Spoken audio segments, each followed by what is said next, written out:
React பண்ணால் B கிடைக்குமா? அதே ஏ கூட ஆல்கஹாலிக் பொட்டாசியம் ஹைட்ராக்சைடு ரியாக்ட் பண்ணால் சி கிடைக்குமா? உங்களை பிசியை கண்டுபிடிக்க சொல்லிருக்காங்க, என்னன்னு தெரியல.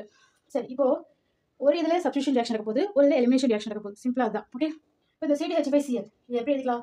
CH3 CH2Cl இப்படி எழுதிக்கலாமா? இப்போ இது கூட நம்ம என்ன சொல்கிறோம்? ஆட் பண்ணுறோம், அக்வஸ் பொட்டாசியம் ஹைட்ராக்சைடை ஆட் பண்ணுறீங்க. ஸோ இங்கே சப்ஸ்டியூஷன் ரியாக்ஷன் நடக்க போகுது. சப்ஸ்டியூஷன் அங்கே ஆட் ஆக போகுது. ஸோ அப்போ இருக்க குளோரின் பொட்டாசியோட சேர்ந்து KCl வெளில போயிட்டா CH3 CH2OH எத்தனால் கிடைக்கும். ஓகேவா? Substitution reaction. இப்போ அடுத்தது செகண்ட் பாருங்க, C2H5Cl இது கூட ஆல்கஹாலிக் பொட்டாசியம் ஹைட்ராக்சைடு ஆட் பண்ணுறீங்க. இங்கே எலிமினேஷன் ரியாக்ஷன் நடக்க போகுது. ஸோ இது வந்து வெளில போகிறாங்க.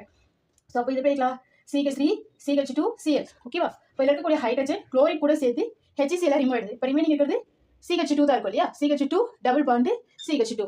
ஸோ இப்போ இதோட பேர் என்ன? Chloro ethane. நேற்று ஐயூபேக் நேம்ல நடத்தினா ஞாபகம் இருக்கும் உங்களுக்கு. Chloro ethane. இதுக்கு பேர் எத்தனால். இது என்னப்பா?